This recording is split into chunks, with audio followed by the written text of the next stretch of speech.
Want to speak real Arabic from your first lesson? Sign up for your free lifetime account at ArabicPod101.com. Hi everyone, I'm Perihan and today we're going to have the top 25 Arabic phrases. So let's begin. Assalamu alaikum. Hello. Assalamu alaikum.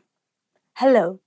So this is the most basic greeting we have in Arabic. So if you enter anywhere, please say Assalamu alaikum. Sabah al khair. Good morning. Sabah al khair. Good morning. And this is so easy. When you see someone in the morning, just tell them Sabah al khair. It sounds cool. Masa al khair. Good afternoon. Masa al khair. That is good afternoon. تصبح على خير. Good night. تصبح على خير. That is good night. When someone goes to bed, you simply tell them تصبح على خير. Good night. ما اسمك? What's your name? السلام عليكم. ما اسمك? Hello, what's your name? أنا بريهان. I am Perihan. So in reply, the other person says أنا and then their name.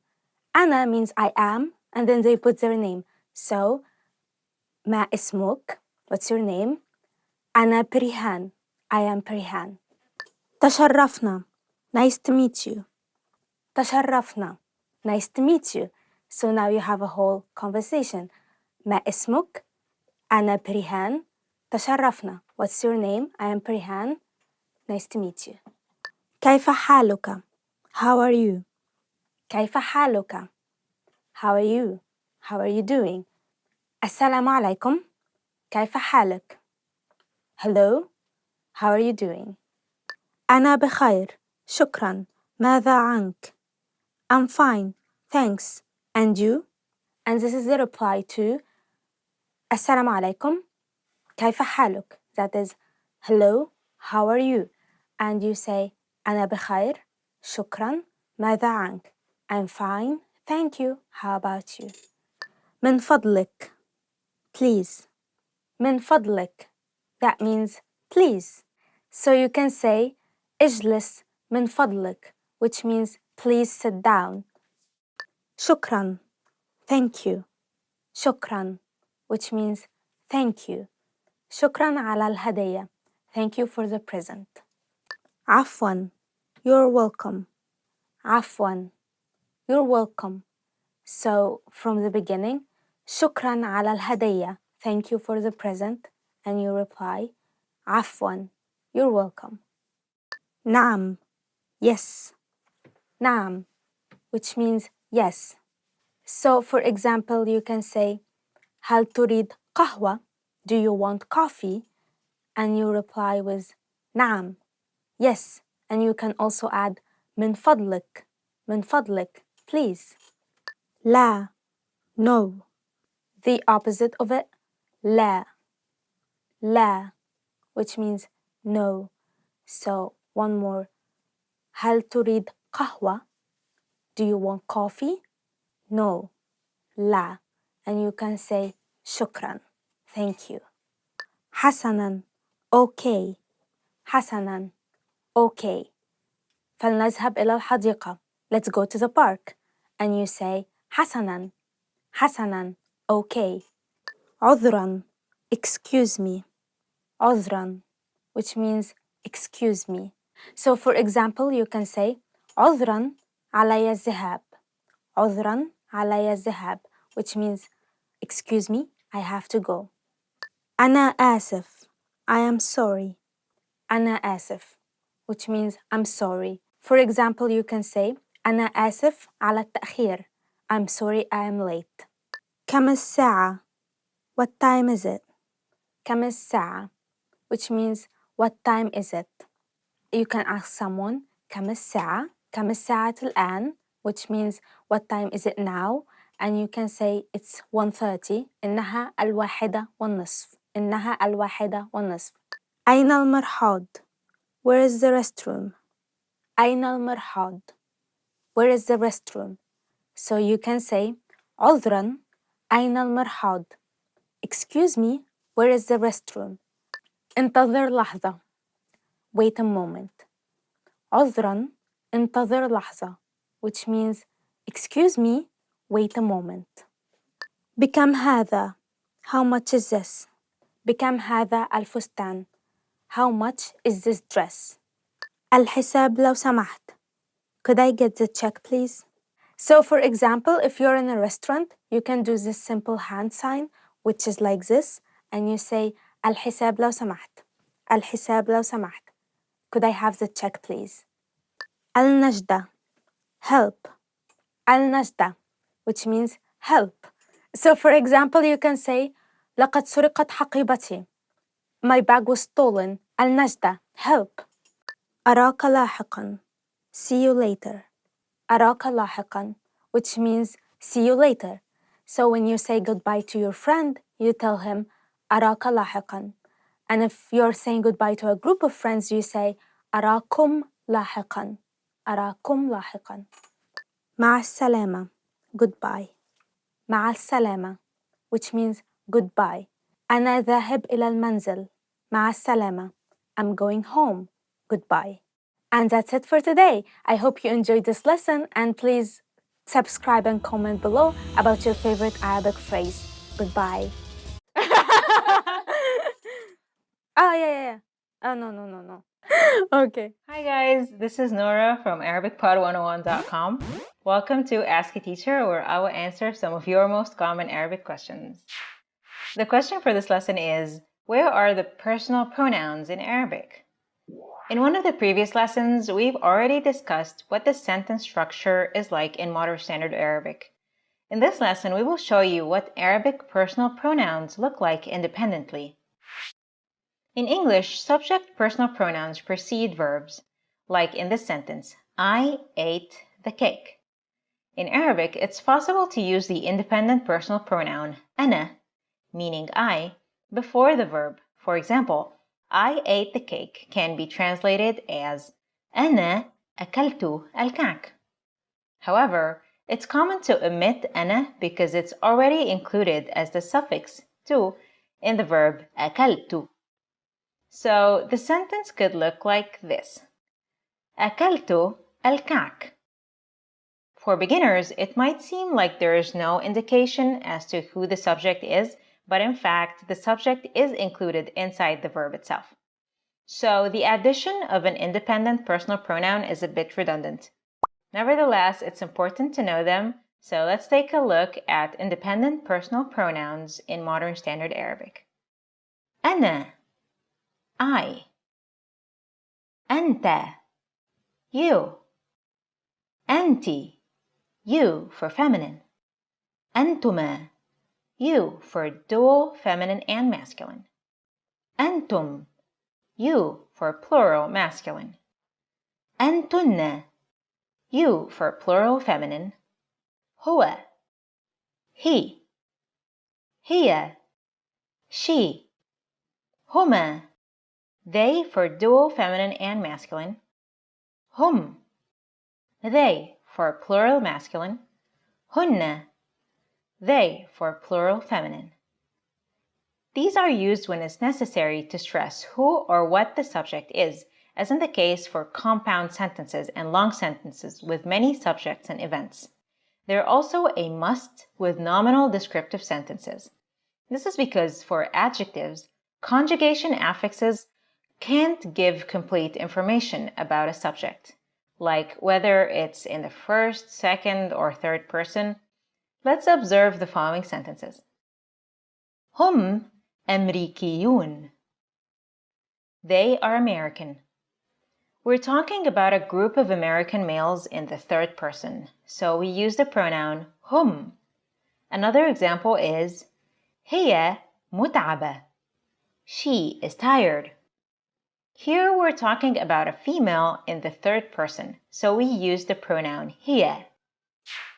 I hope you like our lesson. If you have any more questions, please leave a comment below, and I will see you in the next episode. Hi guys, this is Nora from ArabicPod101.com. Welcome to Ask a Teacher, where I'll be answering some of your most common Arabic questions.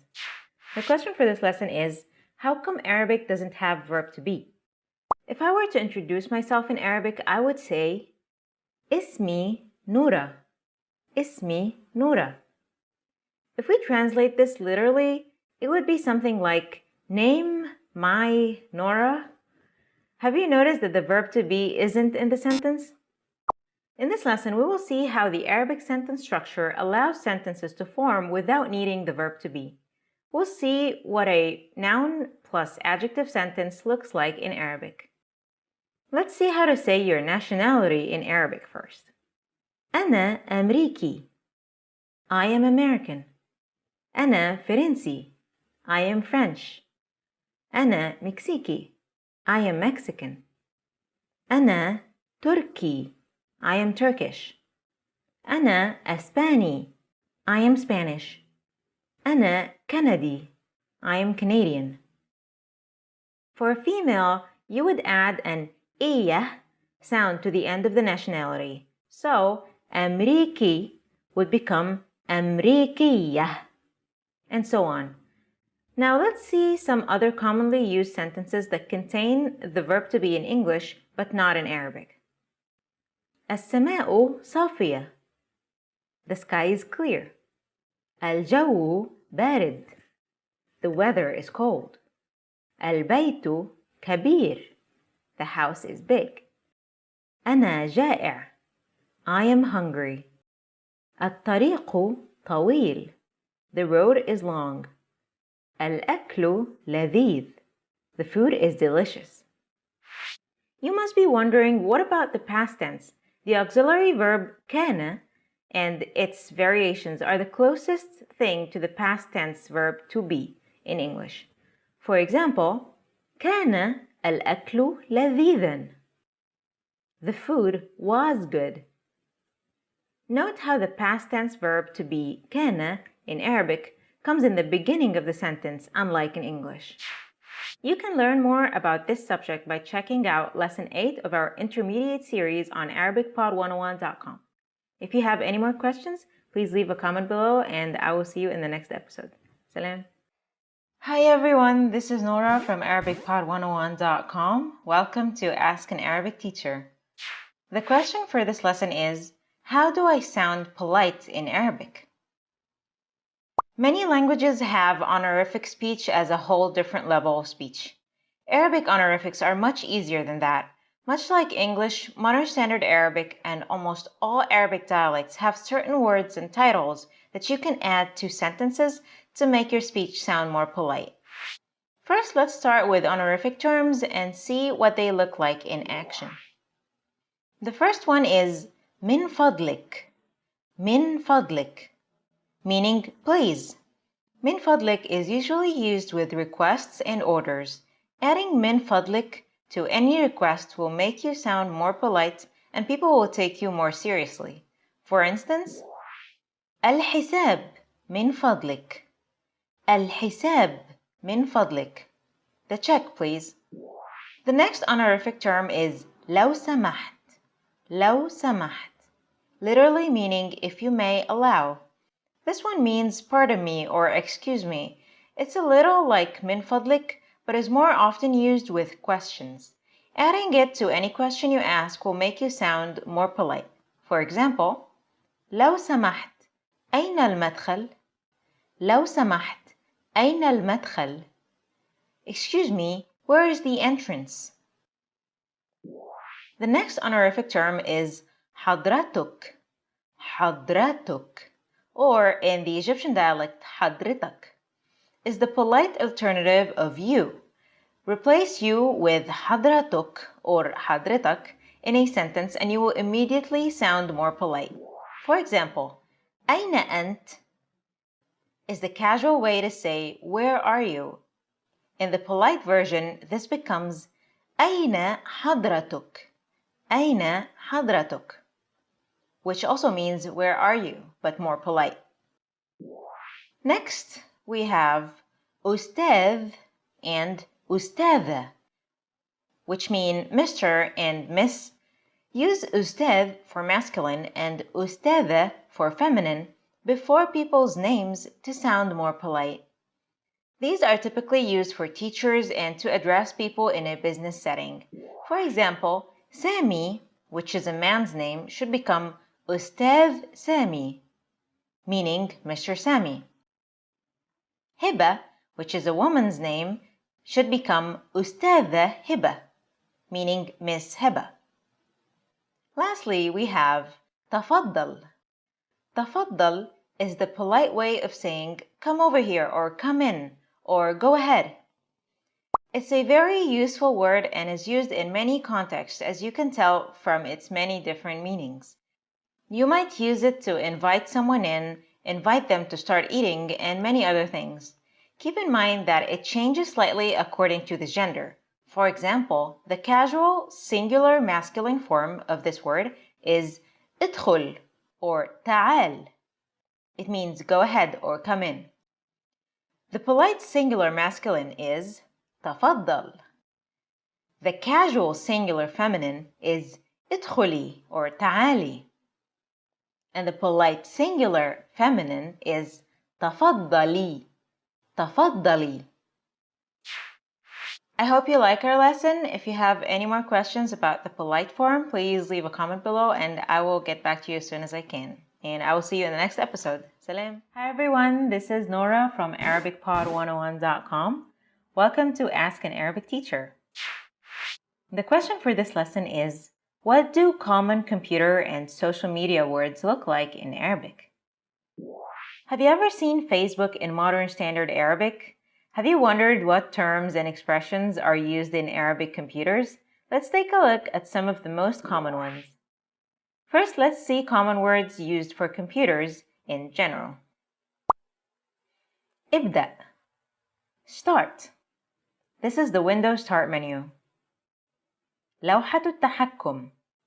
Control panel, in case you want to change some settings like language, for instance. ملف. File. مجلد. Folder. مستند. Document. My documents, for example, is called المستندات, which is the plural form of مستند. حفظ. Save. To save a file. نسخ. Copy. لصق. Paste. حذف. Delete, which literally means to throw away.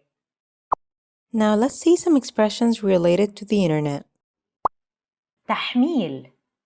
Download. And the opposite is رفع. Upload. تثبيت. Install. To install an app or a program. موقع. Website. It literally means site, and it's the short version of the expression موقع إلكتروني, literally meaning electronic site. صفحة. Web page. Literally means page. بريد إلكتروني. Email. Literally electronic mail. You might also see email written in Arabic letters sometimes. فتح. Open. To open a tab in a browser. غلق. Close. To close a tab in a browser. تراجع. Undo. To undo an action. فيروس. Virus. Beware of this one. Now let's see some expressions commonly used on social media. حساب. Account. Referring to a Facebook or Instagram account, for example. افتح حساب. Open an account, which is the expression as a whole. تسجيل دخول. Sign in, which is the action of signing in. اسم المستخدم. Username, literally meaning username. Many expressions were literally translated from English, as you can see. كلمة السر. Password, literally secret word. It is secret, right? مواقع التواصل الاجتماعي. Social media website. Social media alone is التواصل الاجتماعي, which is a very, very hot topic these days. أعجبني. Like. This is the like button on Modern Standard Arabic Facebook, literally meaning I liked it. تعليق. Comment. meaning a comment on a post or a status update on Facebook or in a video on YouTube, for example. تحديث حالة, status update, meaning status update used on Facebook mainly. Now, whenever you see a computer and it's set up in Arabic, you'll be able to recognize the most basic functions. I hope you like our lesson. If you have any questions, please leave a comment below and I will see you in the next episode. Salam! Hi everyone, this is Nora from ArabicPod101.com. Welcome to Ask a Teacher, where I'll be answering some of your most common Arabic questions. The question for this lesson is, what are some common expressions used in street signs in the Arab world? How cool is it that instructional signs are almost identical in just about every Arabic-speaking country? No matter what dialect the country speaks, instructional signs are always in Modern Standard Arabic. Let's take a look at the most common instructional signs. First, we have signs that you'll typically see in a parking lot. خروج, exit. دخول, entrance.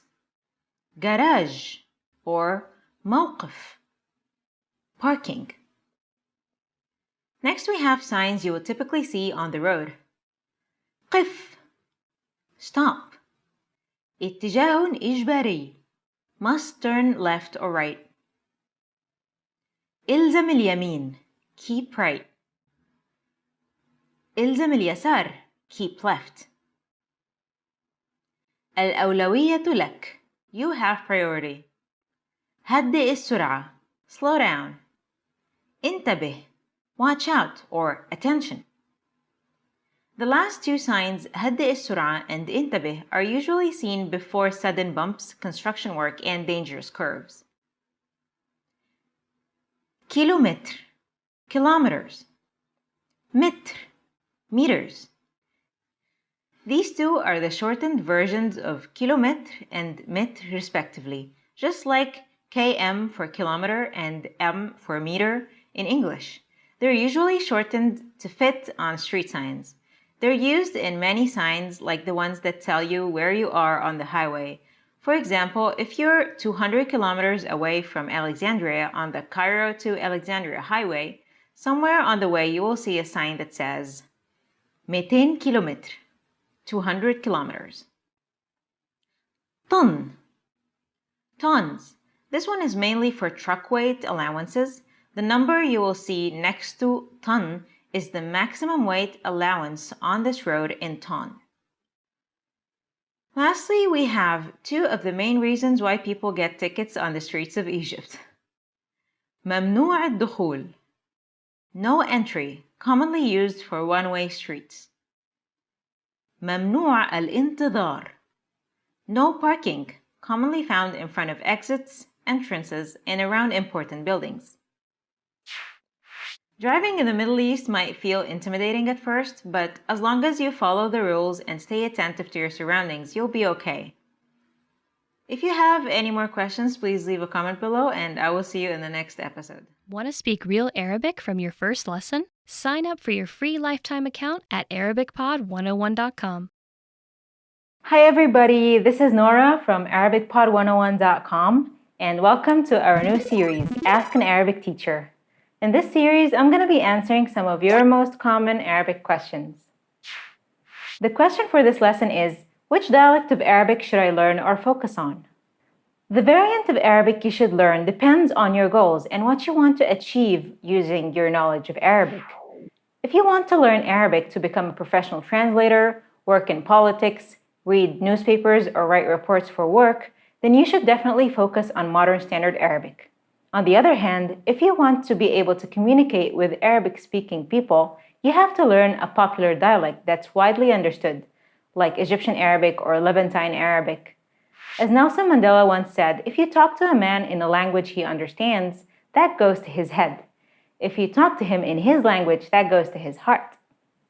And let's get the facts straight. Nobody speaks Modern Standard Arabic in their daily conversations, not one person in the whole entire world. To understand the difference in usage between Modern Standard Arabic and dialects, you need to know what Modern Standard Arabic and dialects mean to Arabic-speaking people.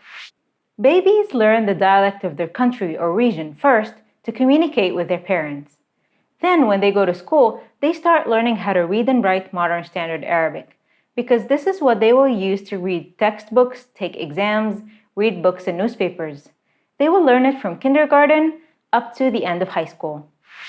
But depending on their major, they might take more modern standard Arabic courses throughout their college years. For example, if their major is translation or journalism, they will continue taking classes because that's what the news, the formal and legal papers is written in. Other than that, social media, speaking with professors, coworkers, teachers, friends, and family is all in dialect. That's why the average Arabic-speaking person might make a lot of mistakes when trying to use modern standard Arabic. Even Arabic speakers need a lot of proofreading when they're writing a very important document. What about choosing between dialects then? Variants of Arabic dialects sound pretty different from each other. They're almost like a different language. Choosing the dialect to study, of course, has to do with the region of the Arabic-speaking world you're interested in, but you should keep another factor in mind. Some dialects are easier to learn and pronounce depending on your native language. For instance, I noticed that Levantine dialects are easier to learn than Egyptian dialect if your native language is Japanese. That's because of similarities in rhythm and phonemes. So listening to different dialects is a good way to get a feel of how they sound before you make up your mind. Keep in mind, though, that the most widely understood Arabic dialects are Egyptian Arabic and Levantine Arabic because of how popular their media is in the Arabic-speaking countries. I hope you liked our lesson. If you have any more questions, please leave a comment below and I will see you in the next episode. Salam! Hi everybody, this is Nora. Welcome to Ask a Teacher, where I'll be answering some of your most common Arabic questions. The question for this lesson is, how different is modern standard Arabic from Arabic dialects? And how different are dialects from each other? Greetings are one of the things we learn first when we learn a new language. But how different are greetings, for example, from modern standard Arabic to other Arabic dialects, and from one Arabic dialect to another? Let's see some examples of the difference in some greetings. Hello, how are you? مرحبا، كيف حالك؟ Hi, ازيك؟ مرحبا، كيفك؟ Good. بخير. كويس. منيح. Now let's see an example of a sentence like what's your name in modern standard Arabic and in different dialects. What's your name? ما اسمك؟ اسمك ايه؟ شو اسمك؟ Here's another example. How old are you? كم عمرك؟ عندك كام سنة؟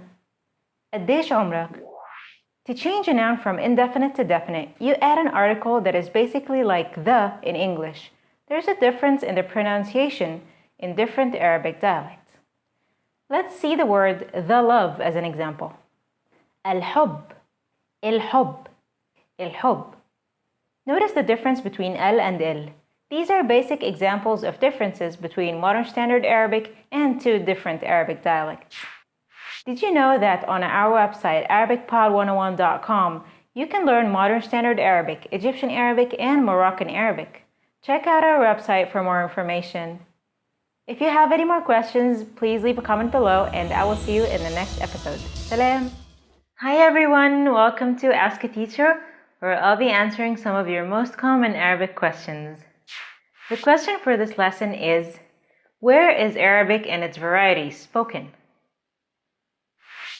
There are many different definitions of the Middle East.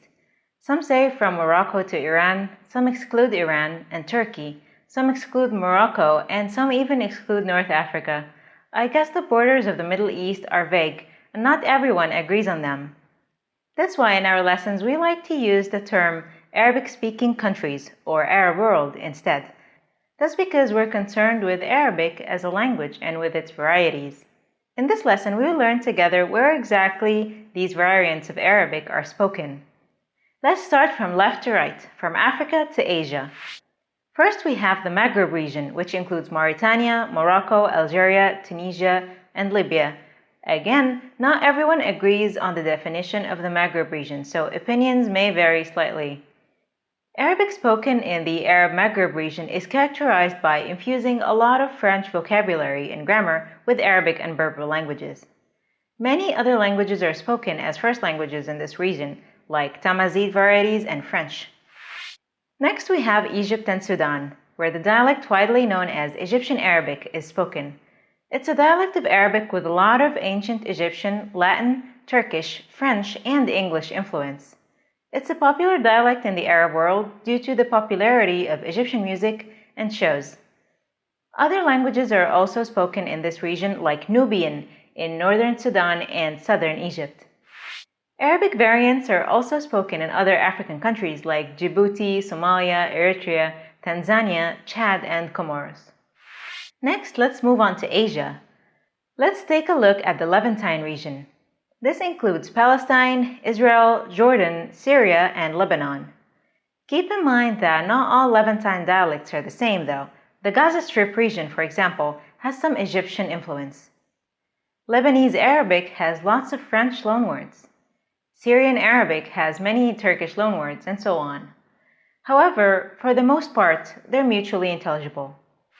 Next, we have the Gulf region dialects, which are spoken in Saudi Arabia, Bahrain, Oman, Kuwait, UAE, Qatar, and Yemen.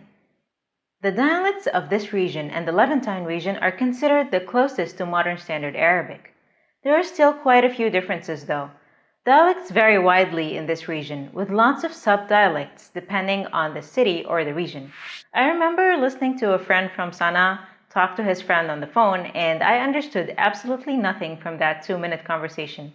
Luckily, my friends from Sana'a talked to me in Egyptian Arabic so that we can understand each other. Lastly, we have Iraq, in the far east end of the Arab world. Here, Iraqi Arabic, commonly known as Baghdad Arabic, is spoken. This dialect has Turkish, Persian, Kurdish, and Aramaic influences. The interesting thing about the Arab world is the diaglossia, meaning that people use different languages depending on the situation. As a result of this diaglossia, the news of most of these countries is in Modern Standard Arabic. But if you walk in the streets or make friends in any of these countries, you won't hear anybody speaking Modern Standard Arabic. Instead, they use their own dialects. Pretty interesting, right?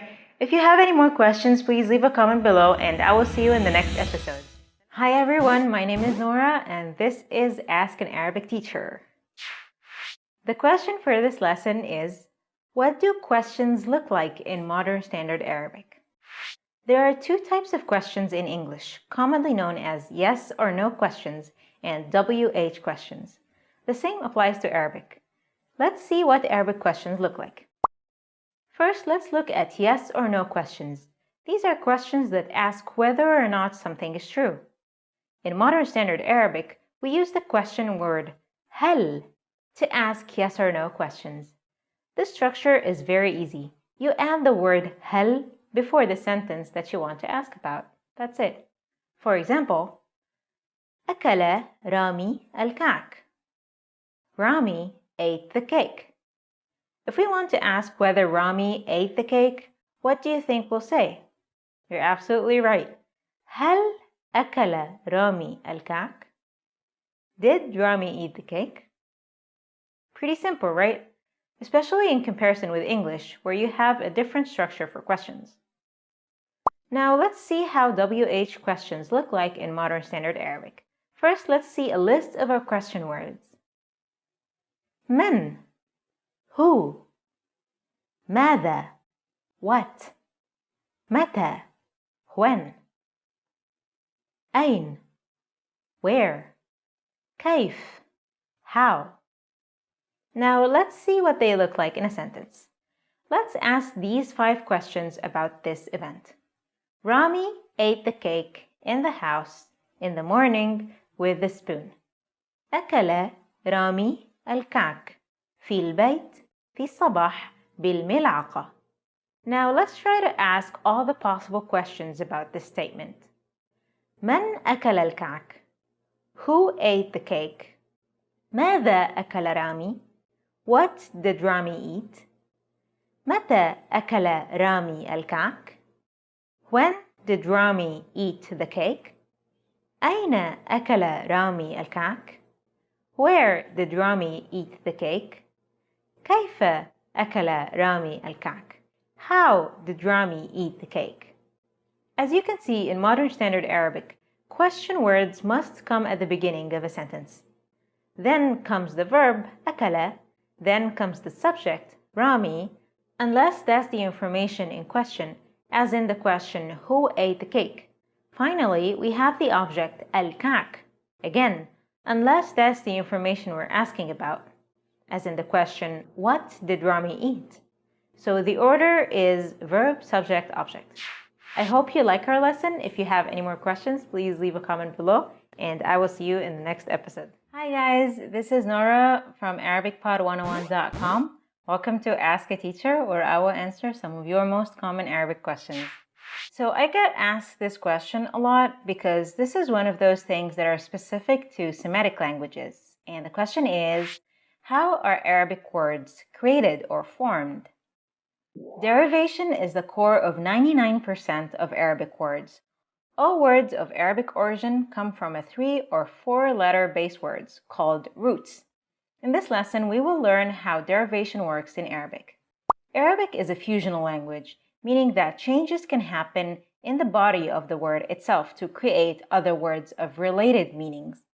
In other words, letters are inserted not just as prefixes or suffixes to the root, but also in between the root letters to form new words.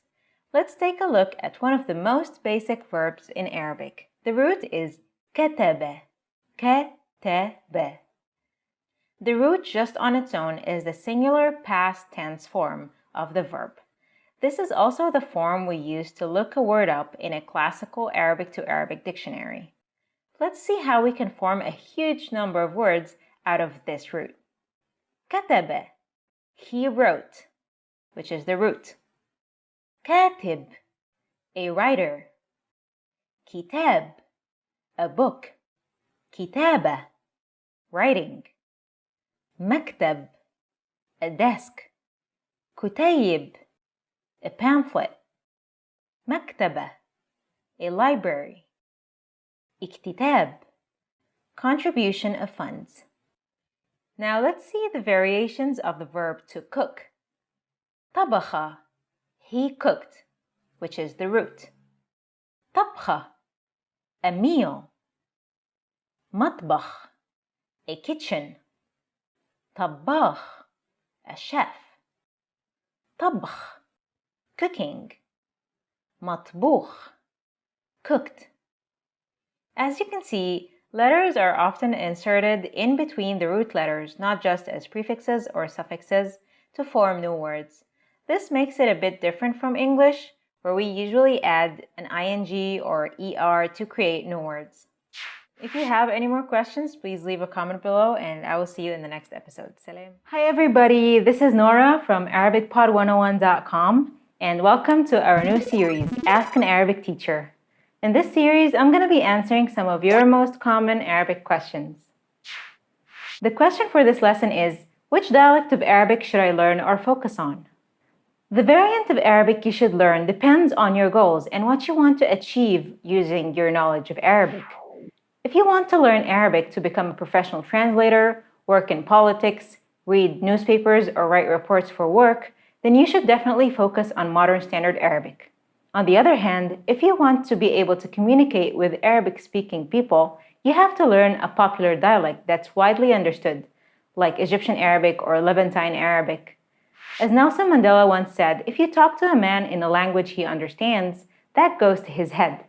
If you talk to him in his language, that goes to his heart.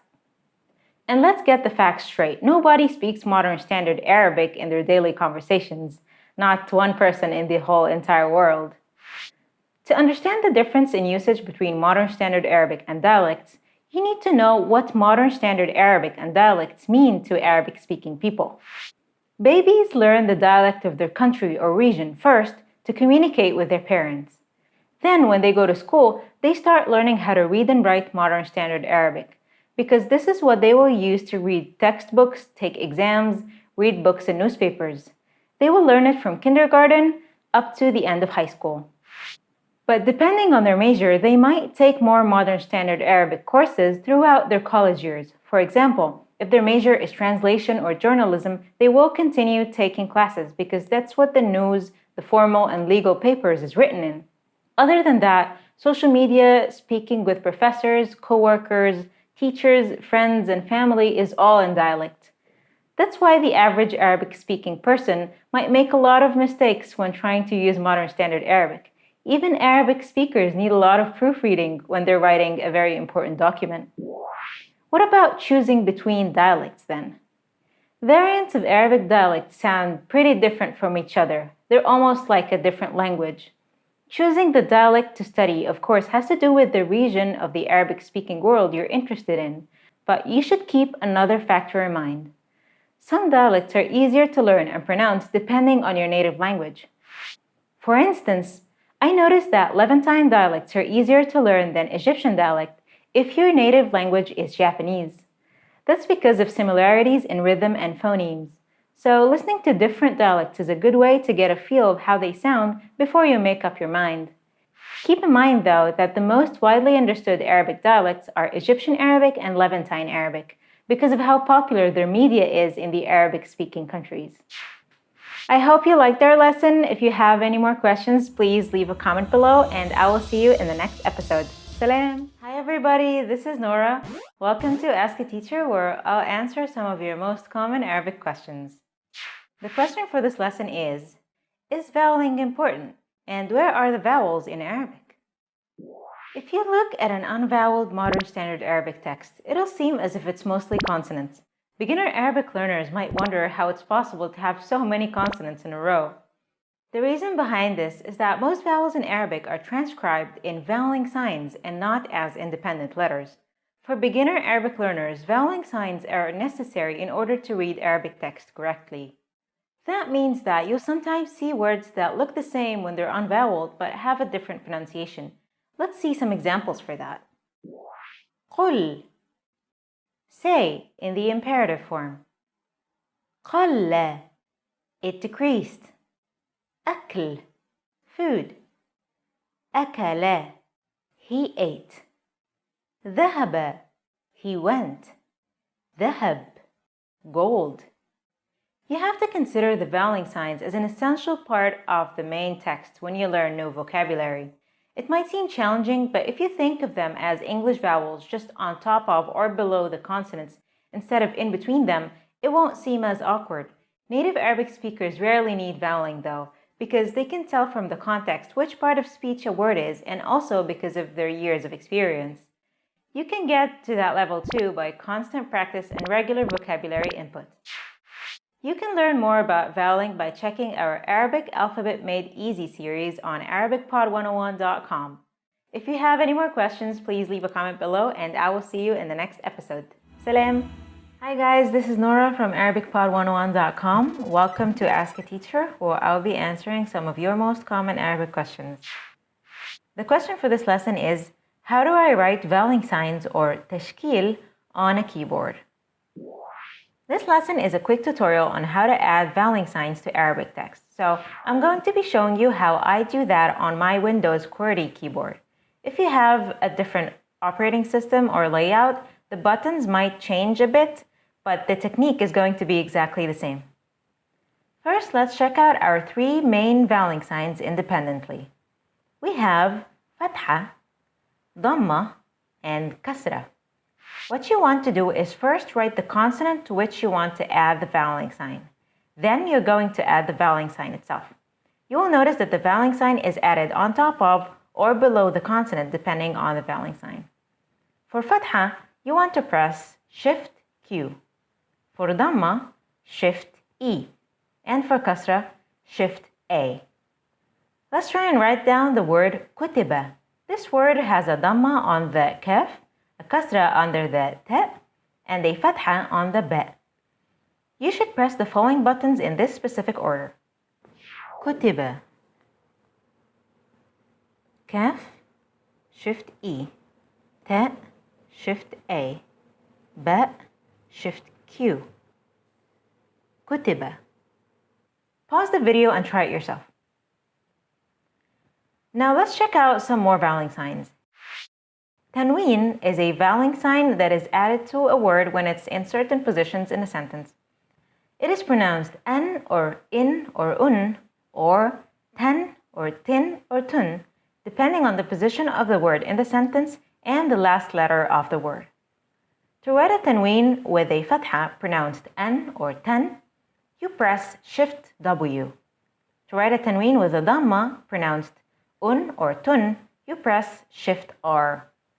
To write a tanween with a kasra pronounced in or tin, you press Shift S. Note that the tanween only occurs on the last letter of the word. Let's try and write the word marhaban, meaning hello. Marhaban. Mim, Shift Q. Ra, Ha, Shift Q. Ba, Alif, Shift W. Marhaban. Next we have the shadda and the sukun. These two are easy. Let's talk about the shadda first. It only occurs with consonants, and its role is to double the sound of the consonant it affects. For example, from a d sound to a d sound. To write a shadda, you want to first write the consonant you want to double. Then you press Shift tilde, which is the button right below the escape button on your keyboard. Now, when you double the consonant, you also have to add a voweling sign after the doubled sound sometimes. To do this, right after you write the shadda, you can add the fatha or dhamma or kasra on top of the shadda itself. This creates the sound da or du or di, for instance. Let's practice this by writing the word shadda itself, which just so happens to have a shadda on its second letter. Shadda. Shin, Shift Q. Del, Shift tilde. Shift Q. Ta marbuta. Shadda. Lastly, we have the sukun. This is a voweling sign added to a consonant which doesn't have a vowel attached to it. It's especially used when there is another consonant following this consonant. You write the sukun by pressing Shift X. Let's see an example for sukun. The word juhd. Look at the romanization of this word. You will notice that there are two consecutive consonants, ha and del. To make sure that it's pronounced correctly, we put a sukun sign on the ha. So let's write the whole word. Juhd. Jim, Shift E. Ha, Shift X. Dal. Juhd. Note that sukun is sometimes omitted when it isn't necessary. So if you see a letters without any voweling between letters with voweling, it automatically means that it might have a hidden sukun. So that's it for our tutorial. I hope you like our lesson, and if you have any questions, please leave a comment below, and I will see you in the next episode. Salam. Hi everyone, this is Nora from ArabicPod101.com. Welcome to Ask a Teacher, where I'll be answering some of your most common Arabic questions. The question for this lesson is, how come there are numbers in between letters when people write Arabic in Latin letters? There are many ways to transliterate Arabic. You can use IPA, DIN, and many other systems. In this lesson, we're going to discuss a system that has been around for more than a decade now, called the Franco-Arabic. Franco-Arabic is used between friends and on social media. Arabic learners find it weird when they see it for the first time because it substitutes Arabic sounds with numbers. Franco-Arabic uses numbers for sounds that don't exist in English. Sounds that do exist in English, however, are spelled with the same Latin letters. Franco-Arabic is commonly used for most spoken Arabic dialects. Let's look at the sounds that don't exist in English and how they're substituted in Franco-Arabic. Here are the most commonly used ones. 2 is used to indicate any glottal stop, which is the sound. 3 indicates ain, while 3 with an apostrophe stands for ghain. 5 or 7 with an apostrophe indicate kha, while 7 stands for ha. The less commonly used ones are the following. 4 indicates sheen. 6 indicates ta. 8 indicates qaf. 9 indicates sad, and 9 with an apostrophe indicates dad. As you can see, the second group has closed phonemes in English, respectively sh, t, Q, S, and D. So these Latin letters are often used instead of these numbers. These numbers were chosen because they look similar to their corresponding letters in Arabic. Look closely. Can you see the resemblance? Now, let's see what some sentences in Egyptian Arabic, for instance, looks like in Franco-Arabic. This way, it won't be a surprise next time your Arabic-speaking friend sends you a text in Franco-Arabic. How are you? How are things? إزيك؟ عامل إيه? Note the ع in عامل. What happened? خير، حصل إيه? Note the خ in خير and the ح in حصل. Patience is good, which is an Egyptian proverb. الصبر حلو. Note the ص in صبر and the ح in حلو. Probably I won't show up. غالبا مش هاجي. Note the غ in غالبا. Franco-Arabic is very convenient when using phones or computers that don't have Arabic installed. And it has been very popular for more than a decade now. But did you know that many people in social media are starting to lean more towards writing dialect Arabic in Arabic letters in hopes to keep the Arabic alphabet alive and thriving? I hope you liked this lesson. If you have any questions, please leave a comment below and I will try to get back to you as soon as I can. And I will see you in the next episode. Salam! Hi everyone, my name is Nora and this is Ask an Arabic Teacher. The question for this lesson is, what are sun and moon letters? You might have noticed that sometimes you see Arabic words with an L at the beginning. This L changes a noun from indefinite to definite, just like the English the.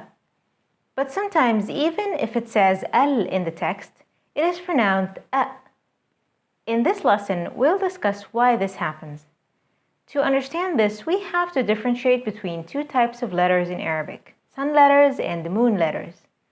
Words that begin with sun letters make the L before it sound like an a. Words that start in a moon letter allow the L to be pronounced fully.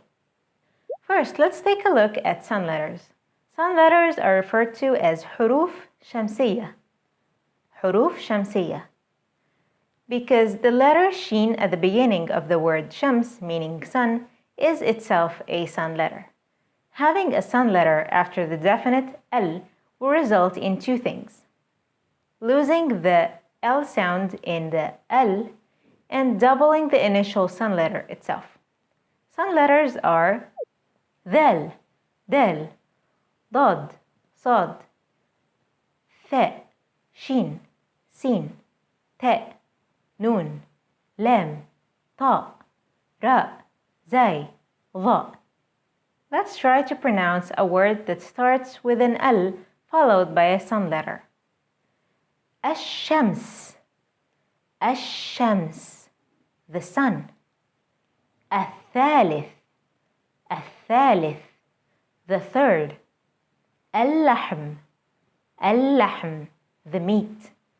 Notice how the sun letter is doubled and how the L sound is lost. Now let's take a look at moon letters. Moon letters are referred to as حروف قمرية. حروف قمرية. Because the letter قاف in the beginning of the word قمر, meaning moon, is itself a moon letter. Moon letters allow the L before them to be pronounced fully as L. Here are the moon letters. قاف, فاء, عين, غين, هاء, خاء, حاء, جيم, ياء, باء, كاف, ميم, همزة, واو.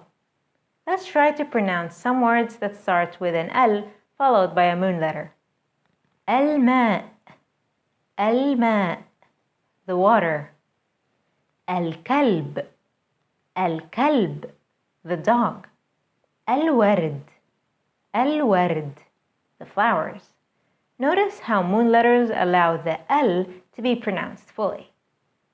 I hope this was helpful. If you have any questions, please leave a comment below, and I will see you in the next episode. Salam. Hi everyone, this is Nora from ArabicPod101.com, and welcome to Ask a Teacher, where I will answer some of your most common Arabic questions. The question for this lesson is, how come Arabic has many forms for the same letter? There are 28 letters in the Arabic alphabet, but many learners wonder why letters look different in different parts of the word. It can make the alphabet seem like so much more than 28 letters. That's due to the cursive nature of Arabic text. Arabic is written from right to left in a cursive style. اللغة العربية. So Arabic letters occur in 4 different forms: initial, medial, final, and isolated. Let's see examples of some letters in their 4 different forms. The letter Jim. Initial, جميل, beautiful. Medial, مجلة, magazine. Final, ثلج, snow. Isolated, سراج, lamp. Next we have the letter عين. Initial, علم, science. Medial, معلم, teacher. Final, منع, forbidding.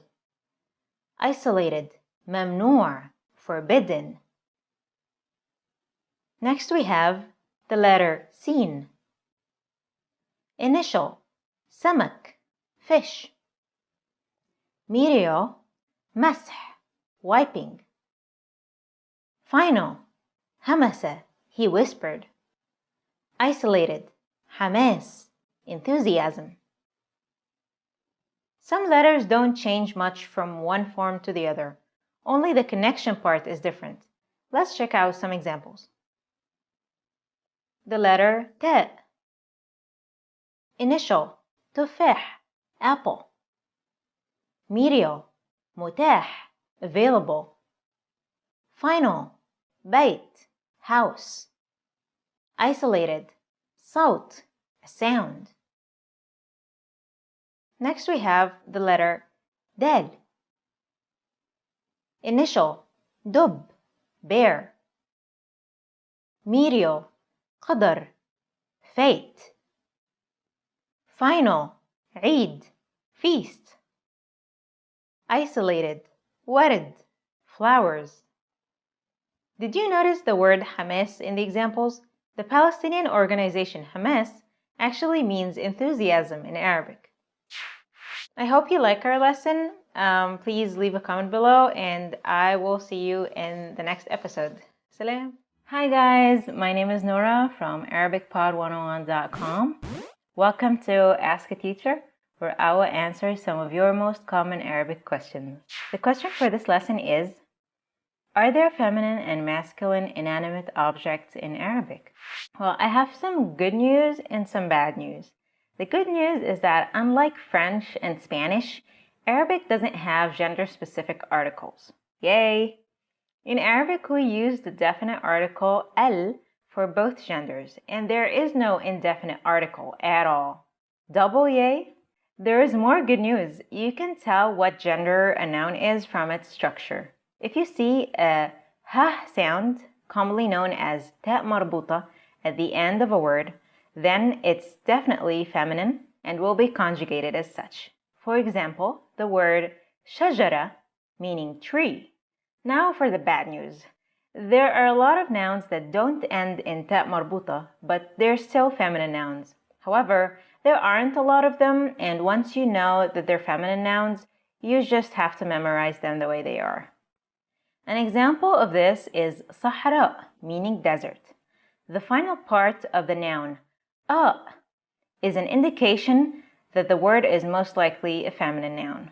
It could also be a masculine noun, like the word ma, meaning water, which is masculine, so this rule only works with certain structures. But there isn't always a helpful indication. For instance, the word shams, meaning sun, is a feminine word. Do you see a ta marbuta? Nope. You have to consciously remember that it's a feminine noun.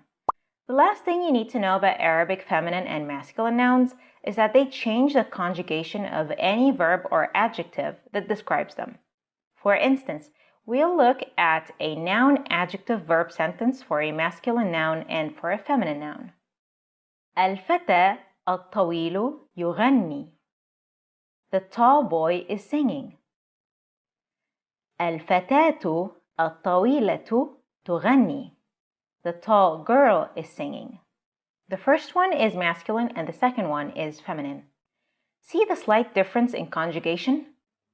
Namely, the تاء مربوطة in the end of الطويلة and the تاء in the beginning of تغني. Although this might seem challenging at first, it will feel like second nature with practice. If you have any more questions, please leave a comment below and I will see you in the next episode. Salam.